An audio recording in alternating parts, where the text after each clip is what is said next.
up, guys? Fun Ape here. I'm here with... Ring-a-ding-ding. Hello, everybody. My name is Dr. Amnesia. And today we're going to be doing a game review of Pokemon Scarlet and Violet.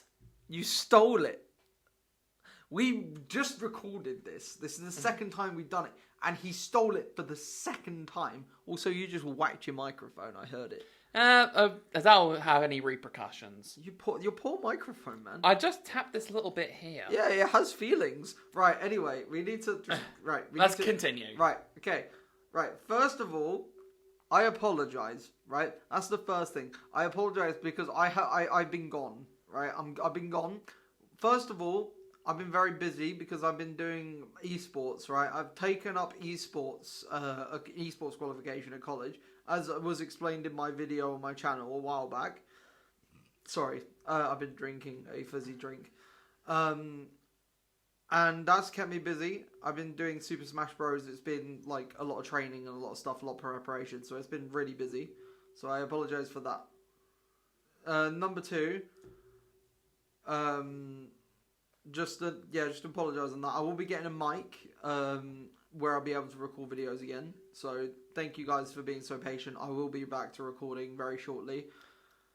Oh yeah, basically, guys, this is a way of David talking to his subscribers through me because apparently he says that some of his subscribers are subscribed to me. Yeah, so this is just get the word out. I'll be back. I love you guys. And I'll be back. Yeah. Love Robert as well. I'm sure he'll put my link in description for everyone that's interested in watching my videos and stuff. If I feel like it. For all the people that watch gaming and stuff like that. You know, my videos for gaming, his videos for Pokemon. And anime. I want to do some Pokemon stuff too. I'm actually looking forward to you doing some anime stuff, maybe. Don't worry, there's Pokemon stuff coming to my channel. I mean, once you get the tag. Don't worry, I figured it out. Look forward to Pokemon Nuzlocke and Pokemon playthroughs coming soon. And look forward to watch him lose the Nuzlocke. Shh. Right, okay, so if you like Pokemon, if you like Nuzlocking, and if you like old Pokemon games, Emerald, Ruby, Sapphire, Fire Red, Leaf Green, all those games, subscribe to my channel. Apart from that, let's get on with this video.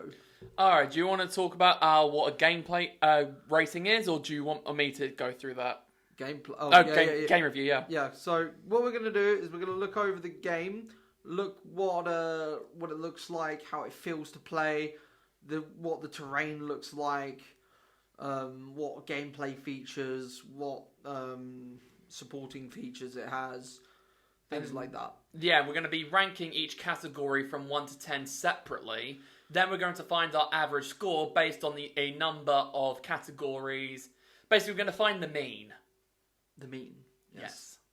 Do your maths at school, kids. Stay in school. Stay in school. Otherwise, you'll end up like us. Hey, man. don't be doing that, man. That's not very nice. But yeah, basically, we'll find the average score between the two of us. Then we'll combine our average score to find out what the ultimate score is. Indeed. So be sure to let me know down in the comment section below if you enjoyed this video as much as I did making it. If you want me to do... We did making it. We did. Not I did. There's two of us. Okay, I'll redo that. No, you don't need to redo it. It's fine. We did. So be sure to let me know down in the comment section below if you enjoyed this video as we did making it. There we go. If you want us to do more collaborations in the future, if you want us to do game reviews of other games, and if you have any video suggestions for the future, be sure to let us know down in the comment section below. So without further ado, let's get into the video. Okay, the first category that we're going to be going over is difficulty. Pretty self-explanatory. All we're going to be going over is how difficult or easy we found the game. So, David, you can start things off. Okay, so how difficult did I find Scarlet and Violet? Now, I did this a little differently. He did a blind Nuzlocke. It wasn't like a Nuzlocke, because this game's technically impossible to Nuzlocke. Because the way they made the game, the way they developed it, was there was no random encounters. So when you walked through the grass in old Pokemon games, like from Generation? Are you 4? Generation. Right, okay, so the way they developed the game from Generation 1 to 9, Generation 1 to 8, is that you could run in the grass and you could randomly encounter a Pokemon. Except for Let's Go. Yeah, except for Let's Go. I can't speak today. And that depended on your generation seed, right? So when you saved the game, a new seed would be generated. God, I can't speak. On your RNG, right? And you could wander. I cannot speak. Right? I'll cut parts out. No, don't worry. And that would depend on your RNG, right? And you could wander around, and that would be just random mass encounters. Now, in Gen 9, this was changed. This was more of overworld encounters. Now, this was a big problem, because this eliminated Nuzlocking in a way.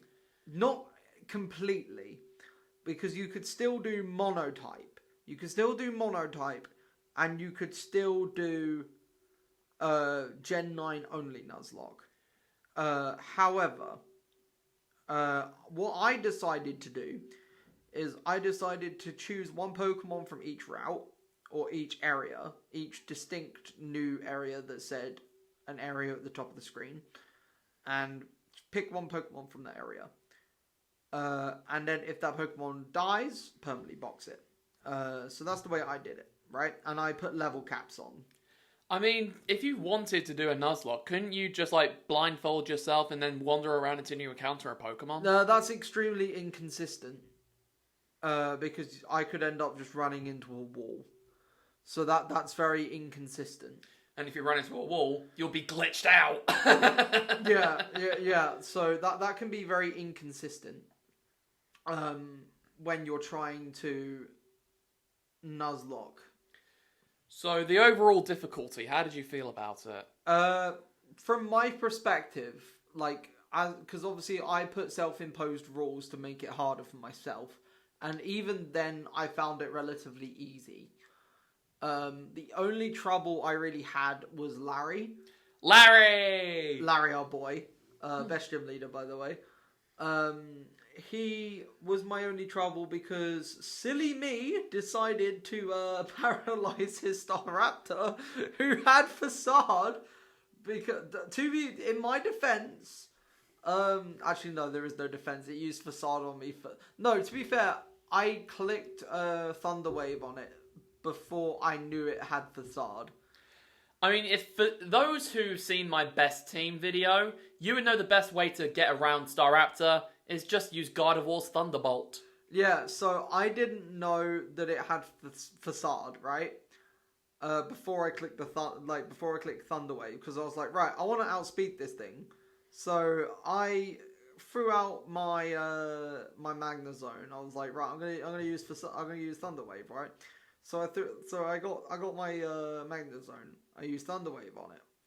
So I clicked Thunderwave, and then it facaded my Magnezone, which you can tell didn't go well.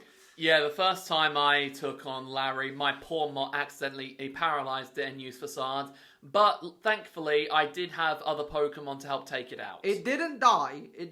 But it lived on it lived on quite low HP. But it managed to outspeed the Staraptor and kill it in one shot, which was very close.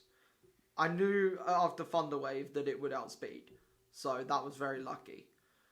As for me, there were a couple old times where I did lose. For example, I lost against the Team Aim Star Fire leader and the Team Star Fighting leader, and I did struggle against the Psychic leader, but all those times were because of the fact that my Pokemon were under-leveled, and I feel like unless you grind for levels in the raid dens, it's near impossible to successfully grind for levels. So if I had known that at the time, I probably would have been fine.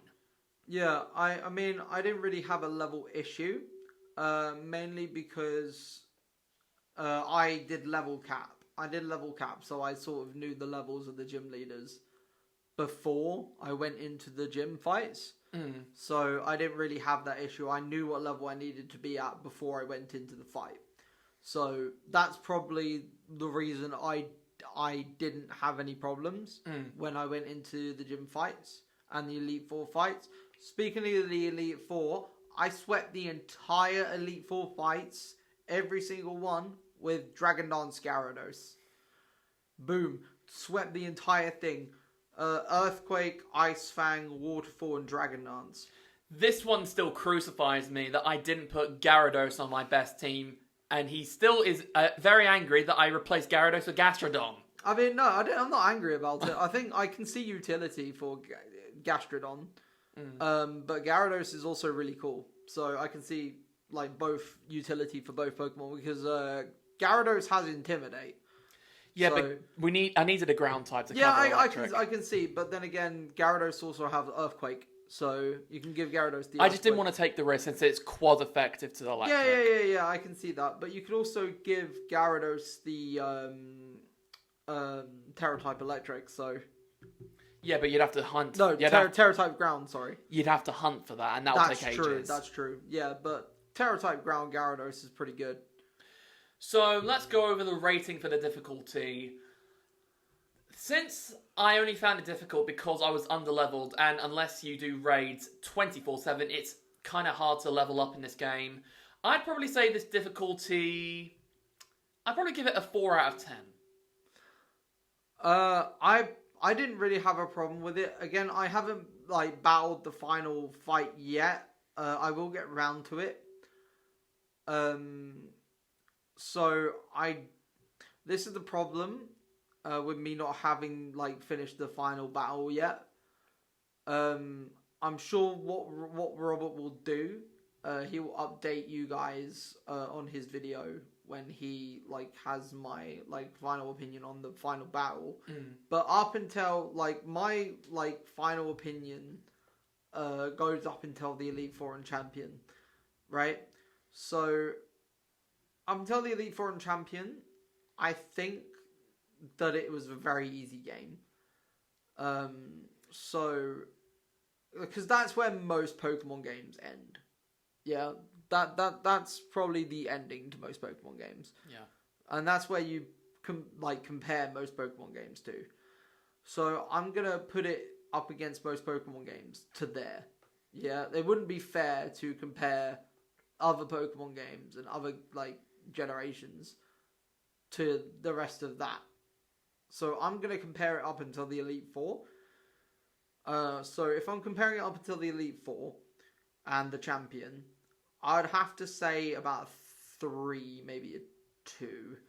We're not doing 0.5, so which one are you going for? No, I'd say a 3. You're going with 3? A 3, maybe a 2, so a 3. 3? Yeah, okay. I'll go 3. Alright, so our scores are somewhat similar, so I guess we have a similar opinion of difficulty. Yep. Okay, story. I feel the story was quite lackluster. Yeah, I have to kind of agree. I felt the story fell short of a lot of other Pokemon games.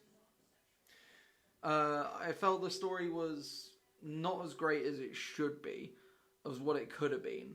I felt it had a lot of promise. The game itself had a lot of promise, and then the story really let it down. However, towards the end, I haven't finished the game properly. However, I know what happens because I've seen a lot of videos. I've watched a lot of story reviews and things like that. I mean, we know you've beaten the Pokemon League, but yeah. What have you gone to in the other 2 stories? I've beaten the other 2 stories. I'm on the final bit now. Oh, okay. Okay, so I've watched a video before I did the recording. I watched a whole story thing last night just to make sure I understood it.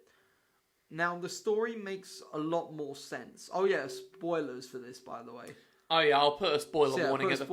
I'll put a spoiler warning at the... It's from the start of the video. Yeah, so I think the story made a lot more sense for Violet than it did for Scarlet.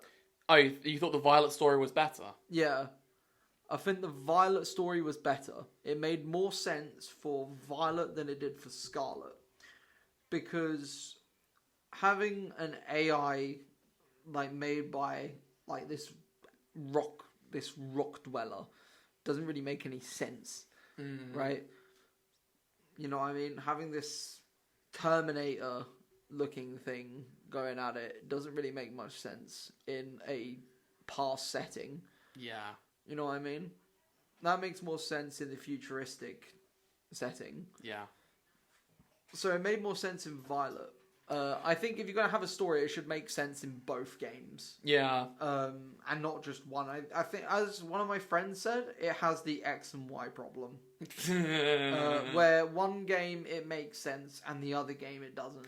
Yeah, because in X, Lysander wanted eternal life and everyone to live forever, but in Y, Lysander wanted to basically kill everyone. Yeah. Which doesn't really make a lot of sense in X. Yeah. That doesn't really make sense in X, but in Y it makes a lot of sense. Yeah. So, like, X, I would understand his goals, right? Like, I don't really understand why he would want to give everyone eternal life. That doesn't really make much sense, right? I think he only wanted to give his followers eternal life and then everyone to eventually die off. Yeah. Didn't really explain that very well, though. No, they didn't. Yeah. But in Y, it made tons of sense, right? Yeah. But yeah, no. Like, as for my opinion of the story, I hated the fact they split off the story in multiple directions. That was a terrible decision on the game creator's part. I think it would have been better if they'd done what most traditional Pokemon games do. They should have find a way to combine the separate stories into one. A good example of this... I mean, they did that at the end, didn't they? Yeah, but I personally would have found it better if they did it right from the get-go. For example, Pokemon Platinum. They had, like, the mythological side, the gym side, and the evil team sides combined into one story in one game. That's the direction they should have gone with. But to me, that was a missed opportunity. I think maybe combining the legendaries and the titans in the same story, but not the gyms. I think the gyms being separate is fine. Yeah, I personally wasn't a fan. I also think that the gyms should have been... Well, everything should have been set order. I'm sorry. Everything should have been in a set order. I mean, it technically was a set order. Oh yeah, level capping. which kind of upset me, but that's more... we can talk about that in a bit. Yeah, we're talking about that in game mechanics. But yeah, I personally think the story was also a tiny bit boring. Yeah, like... I didn't like the fact it was like, oh, doggo's sick. Let's feed it. Make it better. You know, I think that was kind of... Yeah, to be fair, that story was a bit boring. Yeah, I didn't like the story at all. Like, I've heard a lot of people saying it was pretty good, but... I mean, while yes, it is heartwarming to see that dog Pokemon, I can't remember its name, get better, the method... for making it feel better. Let's feed it Subway. Yeah, you might as well just say that. You know what? Let's go to Subway. Have a meatball marinara, son. Here you go. Feel better, doggy. I didn't like that at all. I think it was really bad. The Titans, the gyms, and the Team Star, that wasn't too bad. Oh, let's talk about Team Star, actually. I thought Team Star was really bad. Yeah, I gotta say, Team Star was probably the worst evil team ever. And I use quotations because they're not really an evil team. I would go, like, they're not as... I don't know if they're as bad as Team Yell. I think... Agree or disagree, we haven't had a good evil team since X and Y. Yeah, okay, yeah, I agree with that statement. X and Y was the last time evil team was good. Yeah. Yeah, okay, I think that's it really for story. I don't really have much to say. Well, we need to do the ranking. Yeah, I think I am saying that's it for like comments. I think the story was meh. I think it served its purpose. It did what it was meant to do. But it wasn't all that. I'll let you do your ranking first. Story 2. Honestly, I don't really have much to say about it. It wasn't entertaining. I didn't find it enjoyable. And the one thing that I know that's going to piss someone off, you might as well come out and say it. It was a chore to play. Yeah. The story was a chore to play. I wouldn't say the whole game was a chore to play, but the story side felt like a chore to play. And it still is a chore to play. I find it mentally draining to play. And I'm a big gamer, okay? I love games, right? My favourite games, Skyrim, Elden Ring. But the thing is, right, those games, I've played so many hours of those games. I go back to those games every year. Skyrim I go back to every year, right? And I can play those stories over and over and over again because they're so interactive, right? But it just doesn't have anything that's going to draw me in. Same with the old Pokemon games. So it's sort of like me with Platinum. Yeah, right? The stories in those are so... I don't know if that's turning off, but the story in those are so interactive that it just keeps drawing you in. But you? Story for me, I'm probably going to have to give it a 3 out of 10. Because while some parts of it were interesting, the majority of the story just felt like it went down the toilet. Yeah, I just felt it dragged. Yeah. Honestly, the game should have at least been either quicker or not separated into 3. Agree? Yeah, I mean, the 3 part I don't agree with, but I guess, like, again, I think it was a bit of a chore, so... Fair enough. Okay, so now we're going to be going over Sound effects. And I personally didn't really think that the sound effects improved that much. But since David is more knowledgeable about sound effects, I'm going to let him take over most of the time. Okay, so the sound effects were pretty good, I felt, in this game. I felt there were some decent sound effects, actually. I didn't really think it improved that much. It kind of, like, stayed the same as from the last game. I felt there was some good wind sounds and things like that. You could see some... you could hear some footsteps and stuff, which was a good improvement. You could hear some, like, really in-depth sounds when you walked on different surfaces. When you walked on stone, you could hear stone footsteps. When you walked on sand, when you walked on pathways, when you walked in grass. There was different sound effects for walking in certain surfaces, or on certain surfaces, I should say. Pokemon cries, there was diversity. Some of them didn't sound the same, which was a lot of problem I felt with some of the earlier games, which is true. A lot of Pokemon did sound the same, so that's good that they've, kept up with that. So sound effects are pretty good, I feel, in this game. I have a lot of praise for the sound effects in this game. One of the actual good things about this game is the sound effects. Even with the riding, That's what she said. there was a lot of good sound effects. When you jumped on your Pokemon, you hear the running, and you hear the riding or whatever on your bike. Or bike Pokemon. Yeah. Sorry. But yeah, I think the sound effects were pretty good. Fair enough. I don't really have much else to talk about sound effects. Yeah, sound effects is sort of a pretty quick category. Yeah, so if I were to rank sound effects, I didn't really think it was much of an improvement from the last game, but they were quite good, so I'll give sound effects a 5 out of 10. I think I can give sound effects about a 7. Sound effects were pretty good in this game. Really? Yeah, I think sound effects were pretty good. I don't really have anything bad to say about the sound effects. I think in future we can probably cut this category and put it into a different category. This category is pretty quick. Fair enough. Alright, next up we have Music. I thought the music in this game was pretty good. It was composed by Toby Fox, who was the composer for Undertale, as well as he worked on Sword and Shield, as well as Super Smash Bros. Ultimate. I personally thought that Brawl had better music. It's random, man. But, I am random. He's a really good composer, so shout out for Toby Fox. But I felt the music in this game was absolutely amazing. No, I do agree. Like, I personally preferred... My favourite track was probably when we faced your AI professor. What did you personally prefer?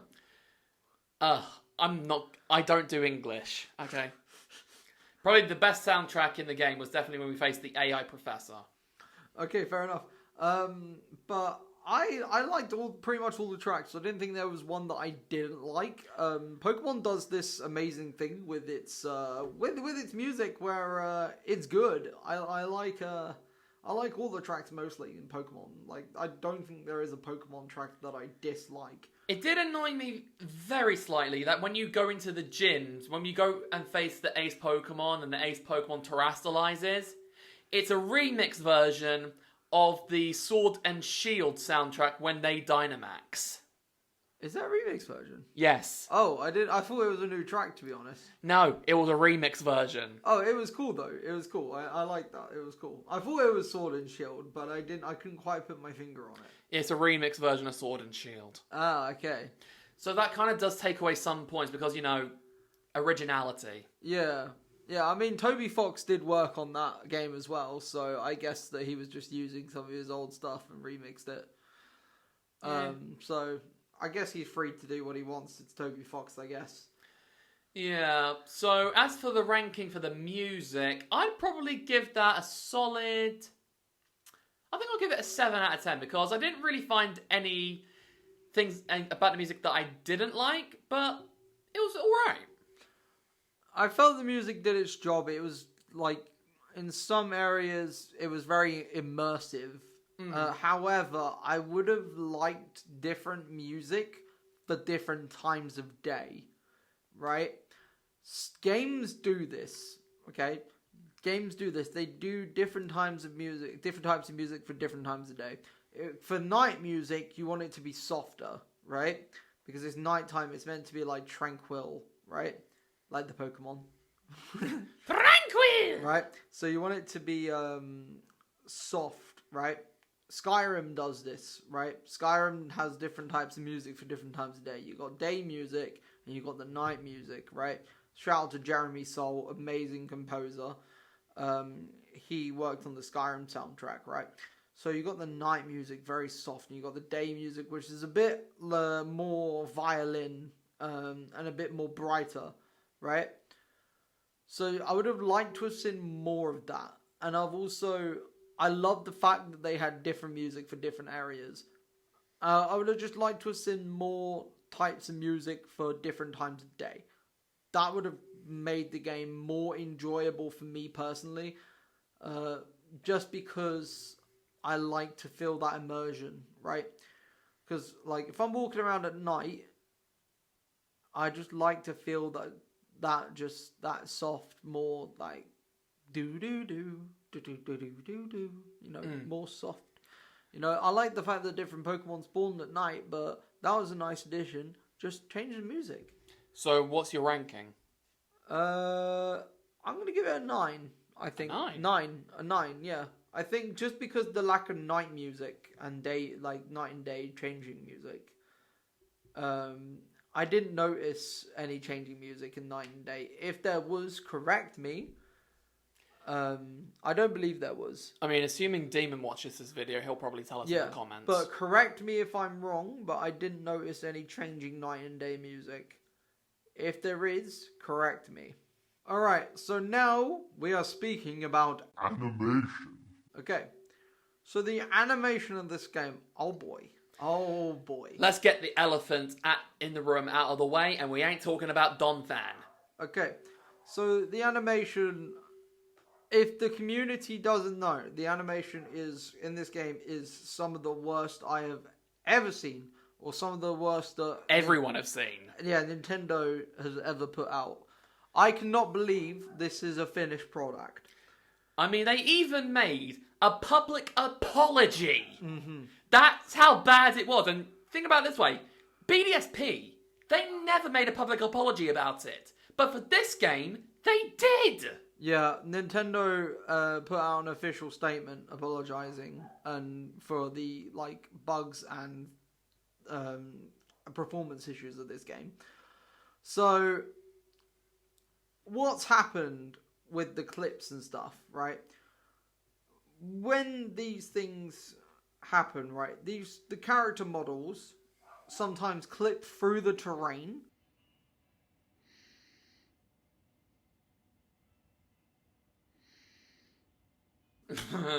And that's one thing, right? They also, there's Pokemon clipping, like feats animation clipping into the floor. There's animations where the head spins round. I haven't seen head spinning round. Oh yeah, it happens. Oh boy. There's animations where the Pokemon moves at slow FPS.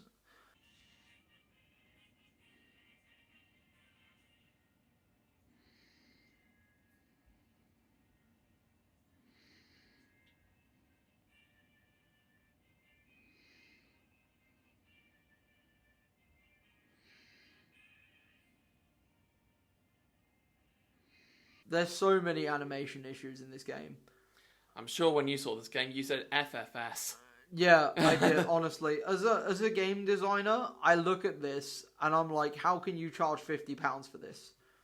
Yeah, honestly, for that game, I probably would have paid 30 for it. Yeah, honestly, I'm looking at this and how can you call this a finished product? You can't. Right? My problem is, right, they released this in time for Christmas, right? I look at it and I'm like, right, I would have pushed this back. Okay, I would have pushed this back to at least March. Okay, give them more time to work on it. Right, they already released Legends this year. They did not need to release Gen 9 this year.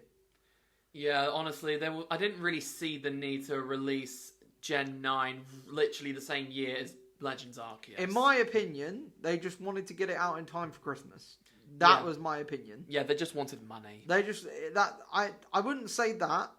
I wouldn't say that.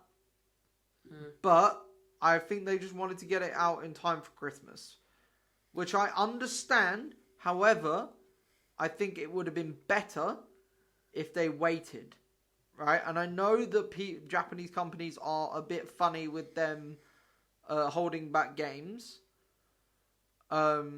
But they should have held it back till at least March, February. I swear they've held games back before. Yeah. Elden Ring was held back a little bit. And I know, like, some other games were. And even Starfield was meant to come out in November. And that's been pushed back till 2023. Because that game wasn't ready. I mean, look at that. Bethesda's faced backlash for that, but they've still done it. Like, I think Nintendo just needs to look at what's happened here and learn from that. I mean, is it fixable via updates? I mean, yeah, of course it is. But with their first update to Scarlet and Violet, patch 1.000, I think their first patch was. I don't know what the actual patch note is. You have to have a look online. What they've done is they've added ranked battle season 1. They haven't looked at performance issues at all. They haven't updated the FPS. They haven't fixed any performance issues. All they fixed is the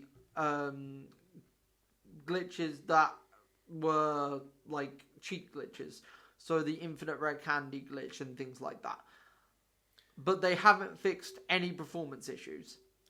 So what would you rank the animation? Right now, I think that it's gonna have to be a 3. I was expecting it to be a lot lower. I'm gonna rank it a 3 because it's playable, right? It's playable. I'm gonna give it a 3 right now because there are some things in it that are really cool, like the wandering Pokemon, and you see Pokemon flying around, and I think that's really cool. I'm gonna give it a 3 because there's so many problems with it. For me, I'm going to have to give it a 2. Because while, yes, it is playable, the animation problems are far, far too obvious. Yeah, I can see that. Alright, next up we're going to be going over character design.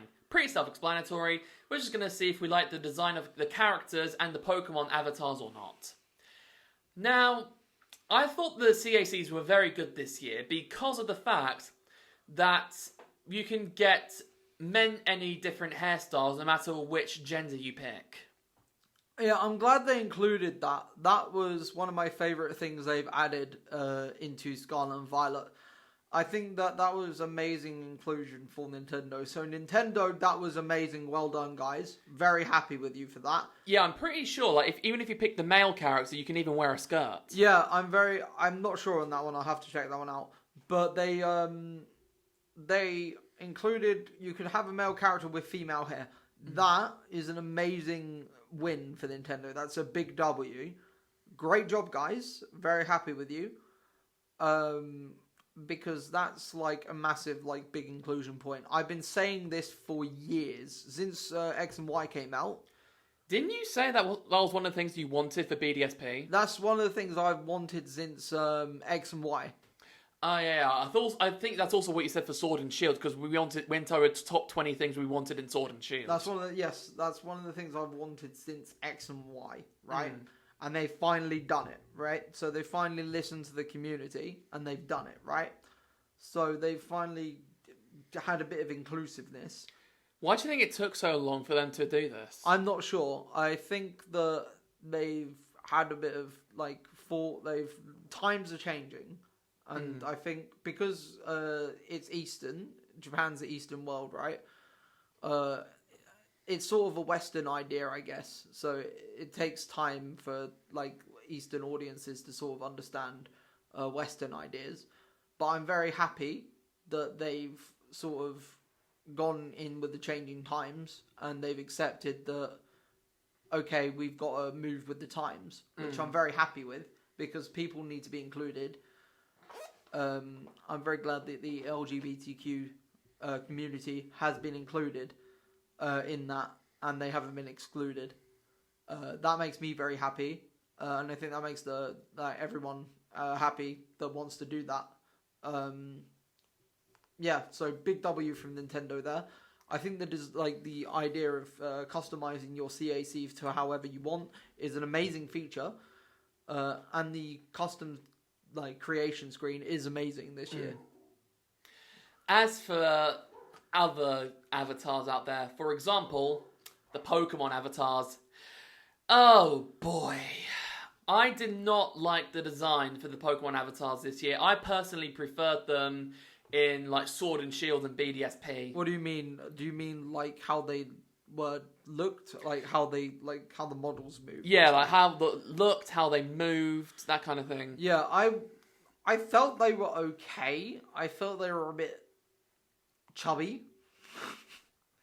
I felt like they weren't as sharp as they needed to be. They were pretty good though. Apart from them clipping in and out of existence, apart from them disappearing on you, and apart from them falling through the terrain and disappearing into walls like Ghastlies. All the time where your bike Pokemon is riding through the area and then you fall into the wall and continue to fall for all of time. Yeah, apart from it like yeeting out of existence, I think it's okay. You know, when it works, it's okay. But when it works, it's rare. Listen, it's not Todd Howard, it's not Skyrim, it doesn't just work, okay? Insert Todd Howard here, it doesn't just work, alright? It doesn't just work.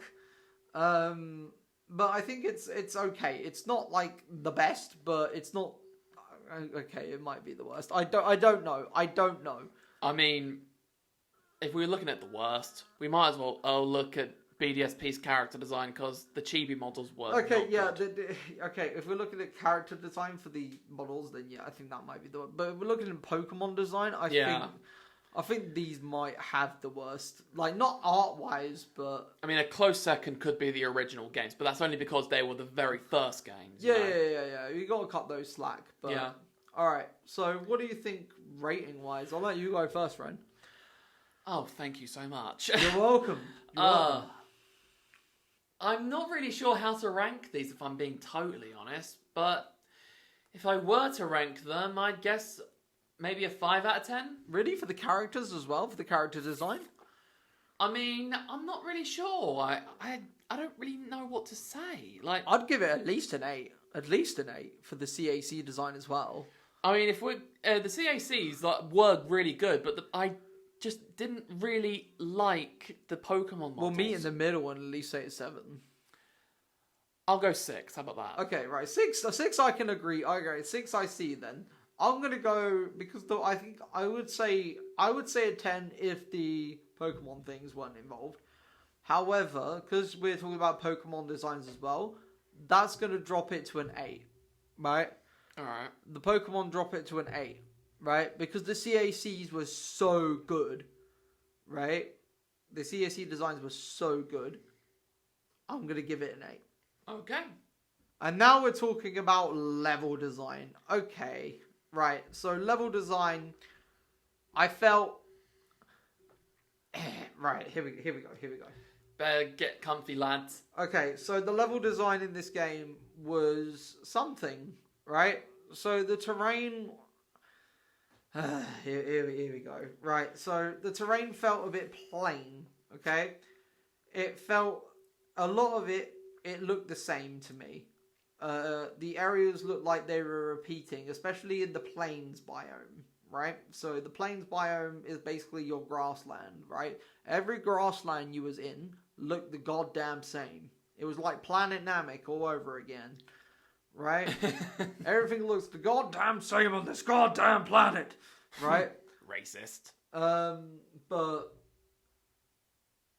it looked the same to me. All the cliffs were the same colour, brown, right? There was no ounce of grey. I mean, apart from maybe the mountains. Yeah, right? But the cliffs, they were brown. All of them were brown. All of them, right? Now, if I'm going to make a cliff face, okay, as a games designer myself, I look at it, right? I'm going to go, okay, I'm going to put a bit of brown in. And then I'm going to texture it with a little bit of grey, okay? And as the rocks go up, I'm going to make it a bit brighter, right? Brighter rocks at the top, maybe a bit darker at the bottom because the sun's not going to hit them, right? So the sun's going to hit brighter rocks, and the rocks are going to absorb the sunlight, so that's going to make them brighter, okay? That's how rocks work, okay? So that's how I'm going to design a cliff or a mountain face, okay? Now these rocks were...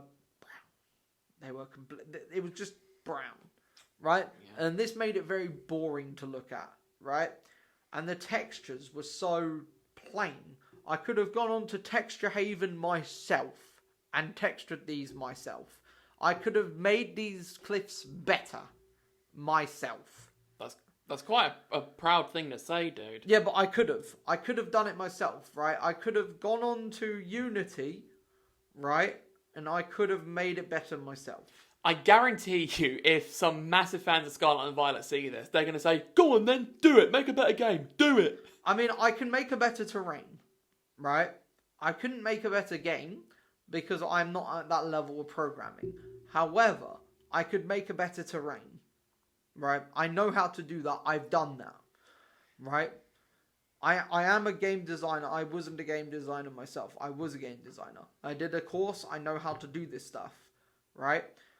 So, I had a game. I made a game, right? It was called The Element Stones, okay? Oh, I thought it was Output. Yeah, you don't know. So, I wasn't level designer on that. I was story writer. So, when I make a game, I look at my terrains and I go, okay, I'm going to brighten that rock, I'm going to make the pathway, I'm going to put the grass in, I'm going to make sure it doesn't look the same, okay? And I'm not going to have the same textures, okay? Because it's going to bore my audience, it's going to bore them, okay?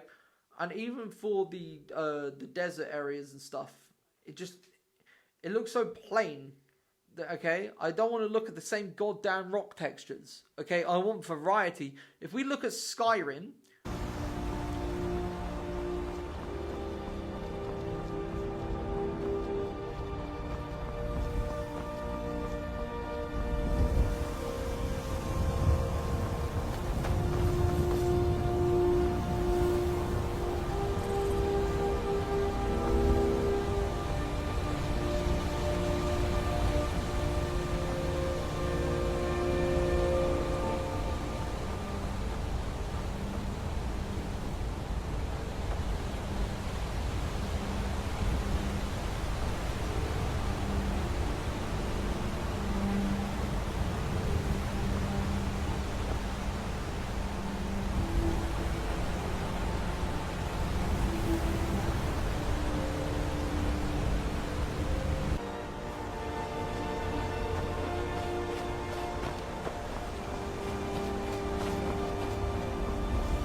gates open. Damn dragons could sweep the time.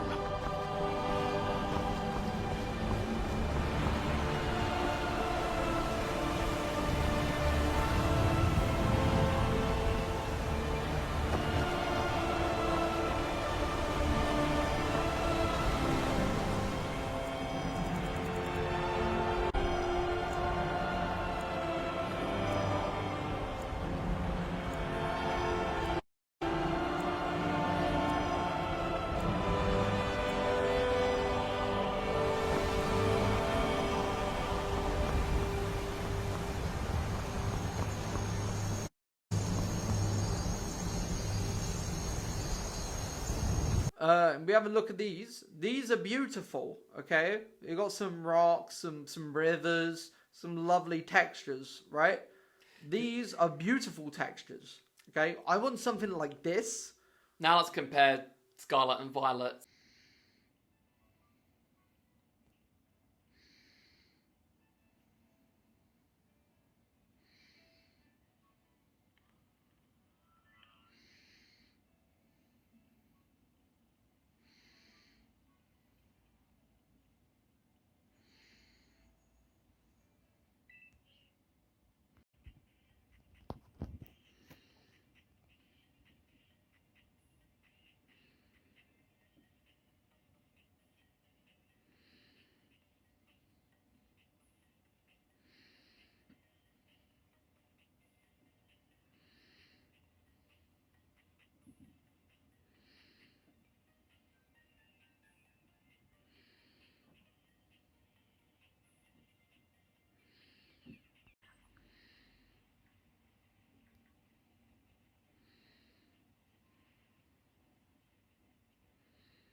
Yeah, I do not want something like that, okay? I want it vibrant, okay? Now, Skyrim runs on Switch. There's no excuse to have something so plain, so textureless, okay? The textures are so plain. I cannot deal with these textures, okay? Now, I'm not saying that a game needs to be, like, so super textured, and because a game low poly can be amazing, okay? Low poly can be good, okay? I played a lot of low poly games. I believe that Breath of the Wild is a low poly. I'm not too sure on that. But you said you hated that game. I like Breath of the Wild. You told me after a while you didn't want to play it again. No, I played Breath of the Wild. I beat Breath of the Wild. Oh, last time I talked about Breath of the Wild, you said you weren't a massive fan of the game. No, I beat Breath of the Wild. Huh. No, I've beaten Breath of the Wild. Breath of the Wild, right, is a low poly, open world game, right? That game has amazing, beautiful landscape, okay? Scarlet and Violet has no excuse, okay? When that game runs perfectly fine on Switch. Yeah, as for my personal opinion on the level design, yeah, I wasn't a massive fan of it, mainly because the rendering was crap. Like, for example, in the grassy terrain, literally the grass was glitching in and out so much, you could literally see the code. Like, it was... Okay, I'll explain what he means by that, because obviously you can't exactly see code. That doesn't make any sense. I'll explain what he means by that. I'll translate. So by what he means by rendering, for people that don't understand, that means when you're walking through an area and something pops out in front of you, right? Now, usually games load in chunks, okay? So, say Skyrim, for example, okay? that game will load something before you get to it. Okay? So you don't actually see it load in. Right?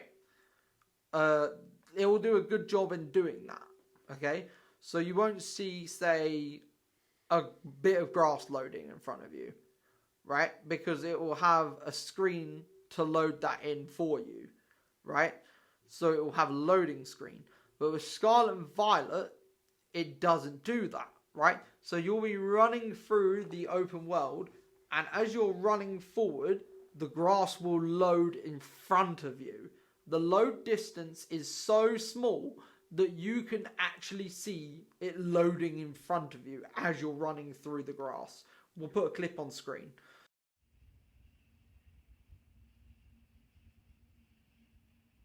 Yeah, not to mention the fact that when you're in, like, grassy areas where Pokemon don't appear, like in a meadow somewhere, the grass keeps appearing and disappearing at will. That's what we're talking about. Yeah, I was talking about the grassy areas in the where you can encounter wild Pokemon. Yeah. But in grassy areas and like meadows where you don't really encounter Pokemon, the grass that keeps swaying with the wind, it keeps glitching in and out, appearing and disappearing, and that really annoyed me. I haven't encountered that myself, so you'll have to maybe show me that. Yeah, I've encountered that one, and it's in a early area of the game. Yeah. So that was the rendering. But yeah, that's basically level design. I thought the trees were pretty good. However, there was some bits of the trees that looked like they were just dragged straight off of 3DS Max, or 3D Squid, and like chucked into the game. They don't look like they were made by the texturers and creators themselves. Usually, trees are made like by them. That looked like they were made by someone else and were a free asset model.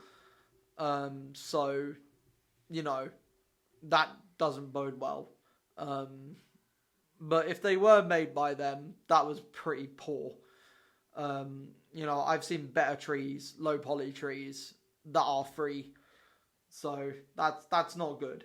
But they were decent. I'm not saying they were rubbish, but I'm saying they were, you know, they were better. What would you give level design, friend?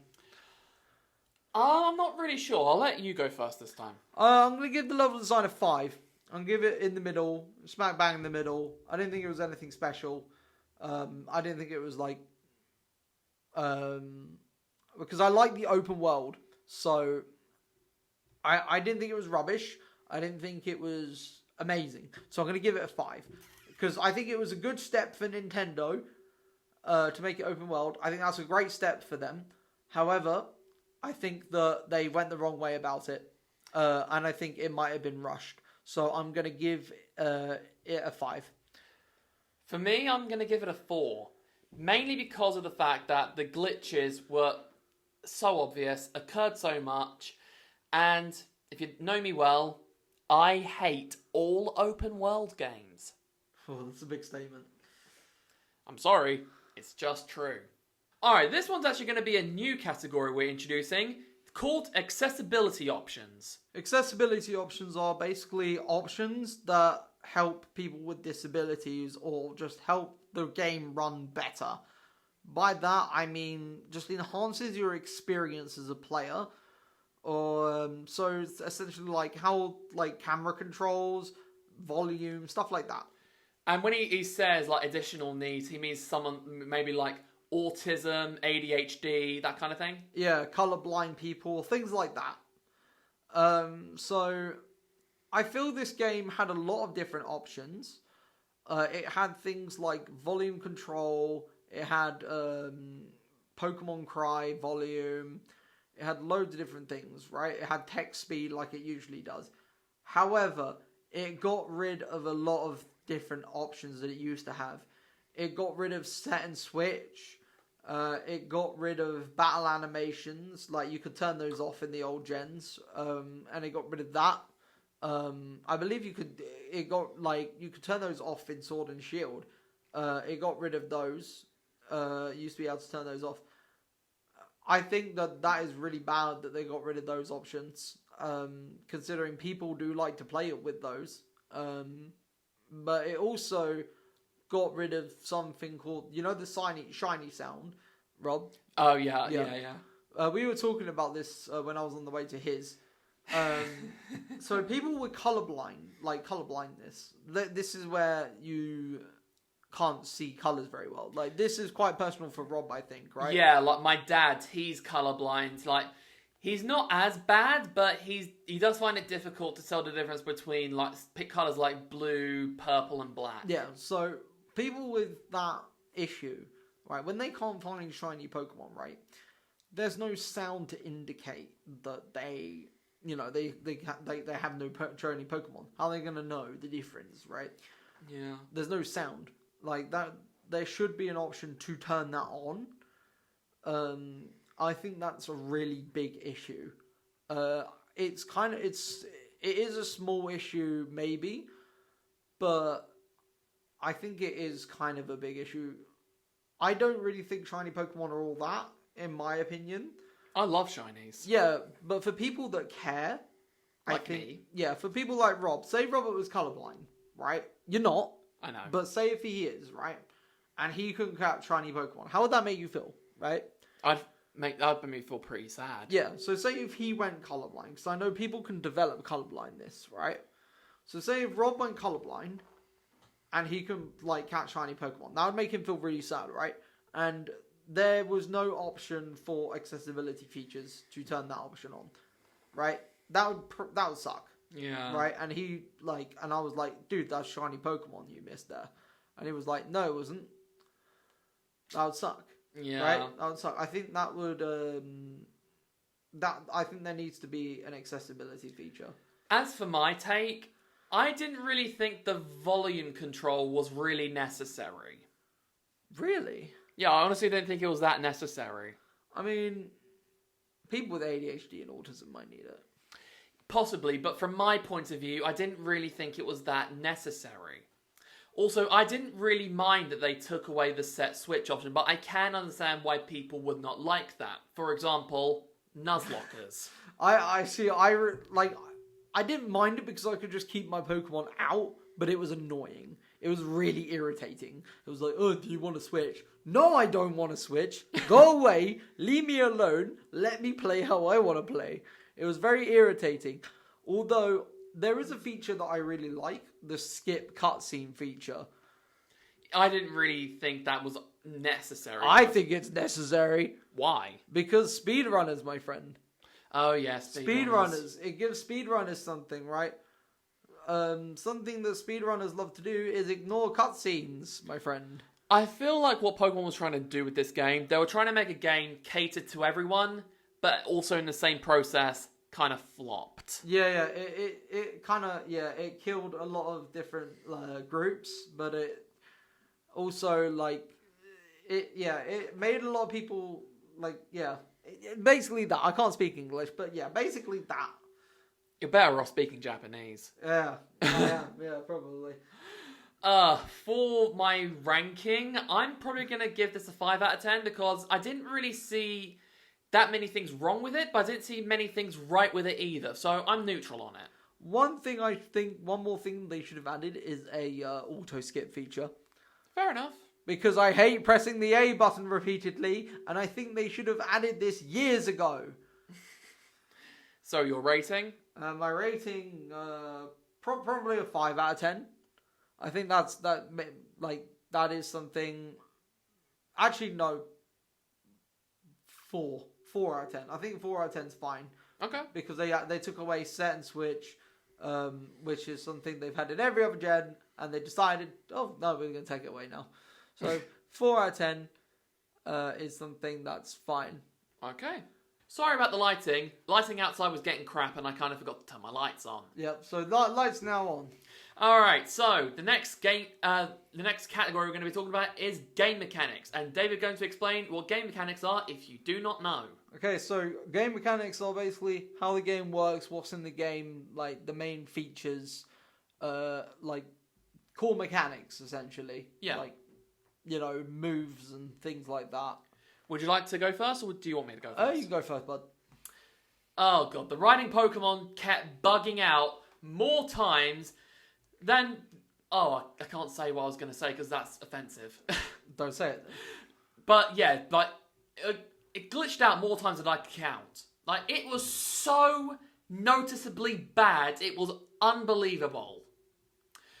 Agreed? I think the Pokemon riding mechanic was pretty badly done. Yeah. How, like, the model kept disappearing from underneath you, so you were just floating along. Oh, God. There were times where you would just glitch through the terrain, as I've said before. So you would just start... You would jump off of, like, the edge of a cliff, and then you would just, like, drop. You would go, woo, boom, and then you drop straight through the terrain. I think that's due to a lack of a collision box on the Pokemon from when jumping from a height. I mean, it was so bad for me. One time, I tried to jump on this very small edge, but my Miraidon, like, literally glitched out and moved to the top of the cliff. Yeah, so that's pretty bad. That's a misplacement error. The games for that, it just makes me think, how the hell is this a finished product? Yeah, not to mention the fact that Miraidon wasn't the only issue. The Pokemon models themselves were glitchy as hell. Yeah, as we've stated in the previous category. Yeah, the models category, the character models category. Pokemon models disappearing out of existence is something that keeps happening. Oh, not just disappearing, they appear out of nowhere too. Yeah. Also, what's really annoying is when you run away from a Pokemon, you would immediately get re-entered into another battle. Yeah. That was really annoying, because, like, you would get, like, say your Pokemon's low on health, you would run away from a battle, and then you would immediately get attacked by another one. That's why I personally think they shouldn't have been only overworld encounters. They should have overworld and, like, ones you can find in the grass. Yeah, because that would have also allowed Nuzlocking, and also, like, people that like that, you know what I mean? Yeah. Like, Sword and Shield did it. Yeah. Why couldn't this game? Yeah, exactly. But I think that a lot of that is just that's just a bad issue. A lot of it is just a really bad issue. The worst issue was probably during the gym puzzle in the grass gym where you had to go find Sunflora. Oh, the low frames per second rates there were really bad. Some of the Sunflora were running at about 16 frames per second. The game usually runs at about 24 frames per second. Now, you would think that's pretty good for a Switch game. It's not. Most Switch games run about 30 frames to 36 frames per second, right? Now, this game runs about 24 frames per second, usually, sometimes even dropping to about 20 frames per second. Frames per second is, like, how many frames you get per second, right? That's bits that are self-explanatory. Now, Xbox games usually run at about 60 frames per second, right? So that's not good, right? That's not good at all, how this Switch game is running at 24 frames per second. Now, there's a windmill in the grass gym area. Oh god, that bloody windmill. Right, you can see it chug, right? The render distance, you can actually see it chug, because what the game thinks, right? Yeah, it's like that, right? So you see, what the game thinks is that it takes time for it to render in the frame distance, right? And you can also see it in the NPCs as they walk, right? Yep. Because they'll chug, they'll go duh, and as you get closer, they'll require more and more frames to walk faster, right? So you'll get the full 30 frames per second, 24 frames per second when you're close to them. Fun fact for you, guess what one Pokemon game is that has 30 frames per second and gets crapped on a lot? The last game we talked about, BDSP. Yeah, BDSP actually runs faster than Scarlet and Violet. But this game, right, as I said with the render distance, the closer you get, the faster frames per second you'll get, right? That is bad. The game thinks that it can run slower, and the render distance, right? Because this game is open world, right? it will take the frames per second you're seeing further away, right? Because when you see an object far away, it will take less frames per second to render, right? So I'm seeing it far away. That is less frames that object has, right? So you'll see it spinning at less frames. But as you get closer to that object, say the windmill, that will spin faster because it has a higher frames per second rate. But in BDSP, because it's a top-down, that can render without having to look at something because it's not open world, right? The thing now, if we go back to another top-down game that had a problem, was Diamond and Pearl. That had a problem. It had something called screen tear. Now that had a problem with rendering. Wasn't that when you could glitch the Darkrai event? No. Screen tear is when you run and it has a little bit of a tear at the bottom of the screen. Ah. Right, and that's a render issue with top-down games. That's called screen tear, right? So that's another rendering issue. I'm just pointing out different rendering issues from different games to get these guys' idea of what a rendering issue looks like and how to spot one. Yeah. Okay, so different games have rendering issues. In the past there have been games with rendering issues, but this is by far one of the worst I've seen. Diamond and Pearl and Scarlet and Violet are two of the worst games I've seen for rendering issues, but Scarlet and Violet are by far the worst out of the two.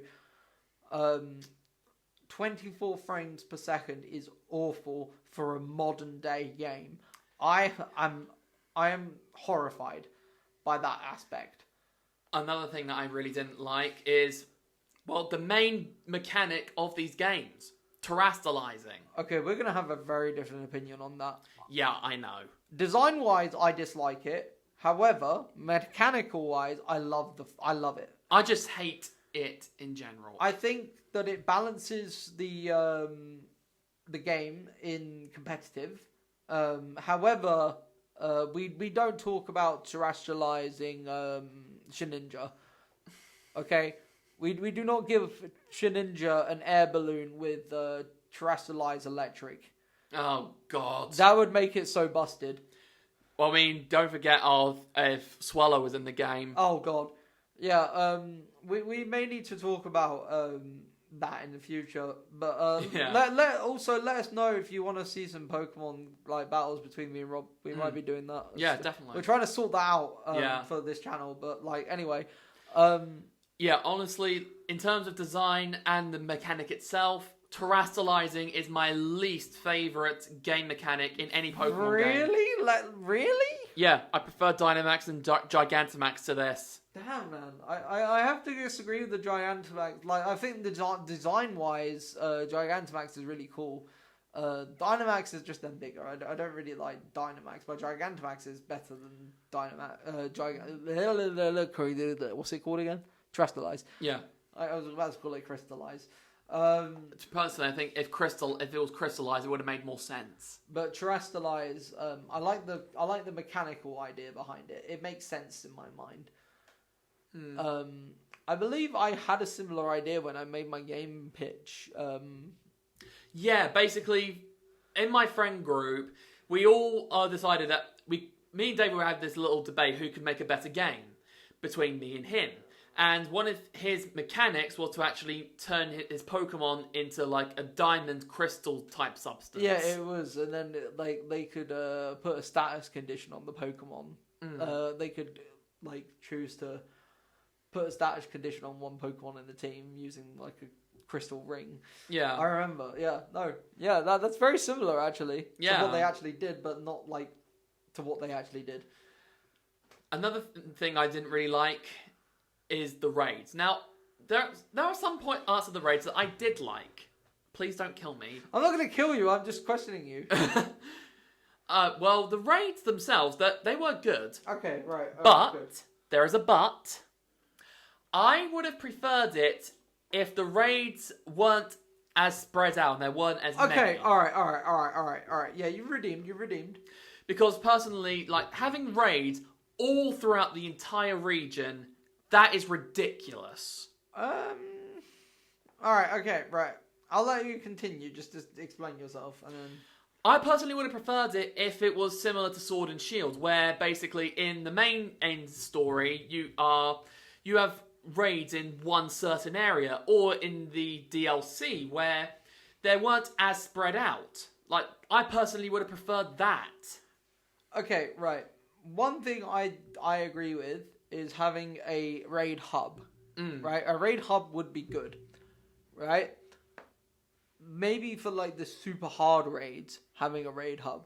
I personally think all the raids should be like that. I think that during the story, I think maybe during like the story time, you should have raids spread out as you go along, because I think that it encourages exploration. Is that turning off? No, you're good. No. That encourages exploration throughout the game. And that encourages you to explore, to get candies to level up your Pokemon, right? So I think that is a core mechanic. However, I do think once you've beaten the entire game, there is no reason to go and fly around. So I think once you've beaten the entire game, a raid hub. Yes, in this regard, it's similar to Pokemon Yellow. Once you've beaten the game, there's nothing you can really do. Yes, so a raid hub, right? And then you get like 10-star raids or something ridiculous. Yeah. I think they go up to 7-star, right? 6-star? I think it's 7. 7? They go up 7 stars. So then you get like special 7-star raids with like cool Pokemon in it, right? And you get like a raid hub with all the raids that appear in the region.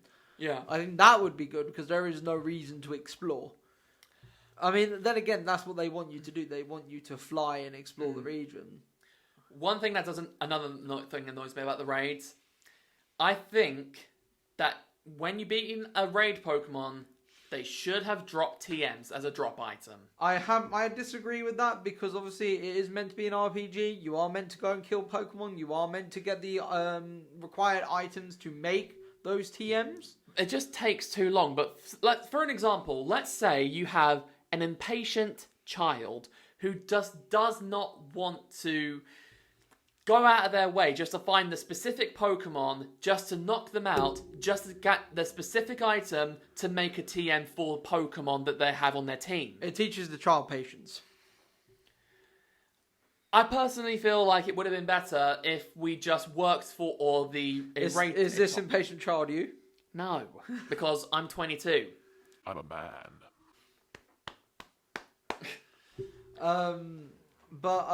Yeah, I think that making the TMs is pretty good. I don't like it at all. Although I didn't like the fact that you had to unlock the TMs. I think you could have just But I think you could have just went around the region and like picked them up as you normally did, and then unlock them that way. Yeah. I didn't like the fact you had to unlock them through story. That was a bit annoying, but I think that's fine, I guess, though, for the way the game was made, because you could have just gone and picked up the most powerful TM right at the start of the game, and like, oh, I have to kill X amount of Pokemon to get it. I do find it a bit stupid that some of the TMs that you can get from the TM creator, you can actually find in the game. Yeah. I mean, I guess, but then again, you would run out of it, so you'd have to go make it at some point. I guess so. It's not unlimited TMs, so you'd have to go and make that TM at some point. Oh, that's another thing we should talk about. It should have been unlimited TMs. I mean, again, it's an RPG. You have to make the TMs. I get the idea of what they're trying to go for. They did unlimited TMs from Gen 5 to 8. Why did they automatically stop? Again, it's more of an open world thing. So there is unlimited TMs in a way. You just have to go and make that TM. You know, they don't limit your TMs. There is limitless TMs. You just have to go out and make it. So I just think it's pointless. There is limitless TMs. I suppose it does make making competitive teams a bit longer, but I do see the point of them doing it. Last thing I can really talk about is camera tracking. Oh yeah, the camera tracking. That was a load of crap. It was bad. It was so bad. You could you could go through the walls with the camera. You could glitch through plants with the camera. It was awful. Like I said, I glitched myself up a small hill. I mean, that wasn't camera tracking. That's character placement. That's model placement. That's not camera tracking. Still, it was bad. Yeah, the camera movement was awful. You could go through walls with the camera. There should be a stoppage point with the camera if you're next to a wall, but there wasn't. You should not be able to see through the terrain with your camera. That is bad. Yeah. So for game mechanics, I know either you or you are going to kill me in the comments. Well, you're going to kill me verbally, not in the comments. Unless you want to kill me in the comments too. I am going to have to give this either a 1 or a 2. I'm going to give it... I'm going to have to give it a 1, I'm sorry. I'm probably gonna see if you... This is hard, actually. This is very difficult. Because there's a lot of problems. I think for now, because they haven't really made any improvements to the quality of the game, there's a lot of issues. I'm going to have to give it a 1. There's a lot of issues. I don't really see what they've done to try and improve their issues. Please don't murder us in the comments. Right, we fist bump because we agreed on something finally. Right, because we've been disagreeing this entire video. The one thing we can agree on is game mechanics. Game mechanics, right? I think that if they released a patch, like, within their first update to fix their issues, which they didn't, I would have gave it a 4, but they did not. So it has to be a 1. Yeah. Until Nintendo do something about it. They made an apology, but did not follow up on that apology. Yeah, that is pretty bad. So it's gonna have to be a 1 from me, Nintendo. As much as I love your games, it's a 1 from me. Same here. And for the final category, we're going over overall art style. So, kick things off, my guy. Okay, so for the final category, we have the overall art style. As Robert said, I felt the low poly worked well with this game. Pokemon really works well with low poly. I don't think it would really work well with high poly, like games like Elden Ring and Skyrim. But I didn't really think that anything really popped to me. However, it looked nice. The game looks pretty good. The water looked pretty good in certain areas. I think the river water was pretty cool. Yeah, I do like the river water. In some areas, like the stagnant water looked like mouthwash. I think Pokemon has a lot of problems with that. Yeah. BDSP water looked like mouthwash. This water looks like mouthwash. I think Pokemon has a lot of problems with its water. Or they have some sort of obsession with Listerine. Yeah. But I think the art style was pretty good. Light flickered there for some reason. Oh, that does that sometimes. Yeah, I think the art style was pretty nice. Low poly suits it well. What do you think about the low poly? I personally didn't really mind. Obviously, I'm not as much of a experienced gamer as this one, so I wouldn't really know the difference between high and low poly. High poly's realistic, and low poly's more cartoon. Okay, so what are some examples of high poly games? Okay, high poly games would be stuff like Elden Ring, Skyrim, stuff like... Any more examples I can think of apart from those two? Well, I guess I do prefer low poly games because, I play Pokemon. And I do stuff like Smash Bros, Mario Kart, that kind of thing. Yeah. There's some high poly characters in Smash. There's some low poly characters in Smash, I think. But still, I feel like the cons do weigh down the pros quite a lot.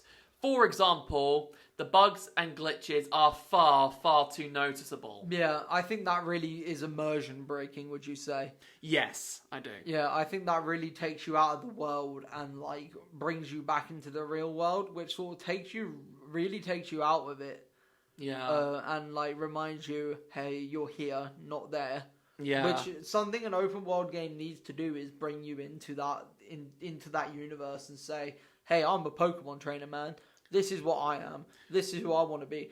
Not bringing you back into reality, which that game does. It reminds you that you're playing a game. Yeah, like, I feel like the wild area and the places in the DLC, they do perfect examples of you feeling immersed. Yeah, I think this game doesn't do that very well. It does it for a while, and then a glitch happens, and then it brings you back into the real world. Yeah. Which I think's a really big negative, at least for me as a really big open world gamer. I play Fallout, I play Skyrim, I play Oblivion, Morrowind, all the old stuff. Even Morrowind, a 2002 game, that game came out the same year I was born. And that came out when I was 2 years old. Right, and Morrowind does a better job of being immersive than this. That's kind of pathetic. Right, come on now, Scarlet and Violet, let's sort this out. Yeah? What are you doing? Right, I think that if Nintendo gets off their arse and next game Nintendo, right, we want to see some improvements. Let's be honest though, we all know that the next game's going to be remakes of Black and White. We don't know that, right? I've said this is the last game I'm pre-ordering for Pokemon, and I stand true to that. I am not pre-ordering another Pokemon game. I am, unless someone buys it for me, or pre-orders it for me, I am not spending my own money to pre-order another Pokemon game. However, I'm waiting for it to come out to see what it looks like first. Yeah, with me, if Gen 10 doesn't look that interesting to me, I'm just going to buy the remakes. Yeah, I think that's fair. Yeah. I don't think I'll be buying, pre-ordering another game. Another Pokemon game again, because this game was a massive letdown. Yeah. So for my rating of the overall art style, I'm going to have to give it maybe a 3 or 4. Which one? Really? I thought you, again, the low poly style worked pretty well. I thought yeah, but like I said earlier, the cons outweigh the pros. I mean, the bugs and glitches aren't really to do with art style. Yeah, but it does mess with the art style. It doesn't really.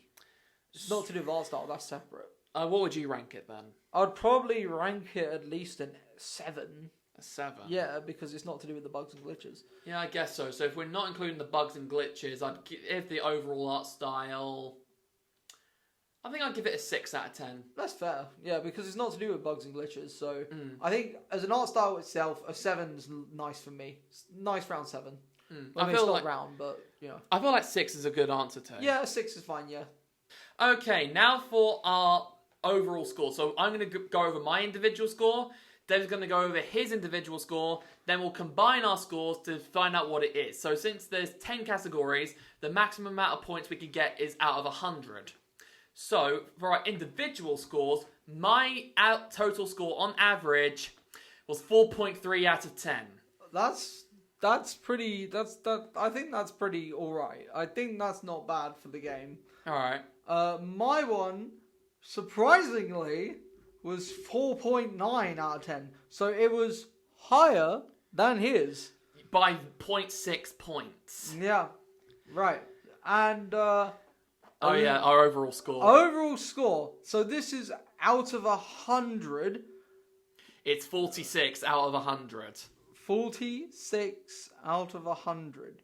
So that's not bad. But it's not terrible. It's not good. No, it's not good. Right? So that means it's below halfway, right? Yeah. My indication for a game to be good, it has to be above 60. And our overall score for BDSP was about 80 something. Mm-hmm. So we would recommend buying BDSP more than right. So here we go. Now here's the big question, Robert. David, would you recommend our audience, your audience, my audience, and the world to buy Scarlet and Violet because it is nearly Christmas?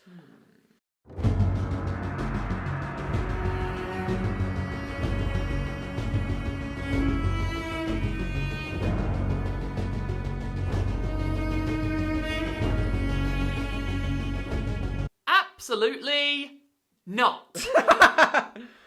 And my answer is also no. We would not recommend you buy these games. I honestly no. I don't think these games are worth your money. I think you would probably rather spend your money on something that better, like BDSP.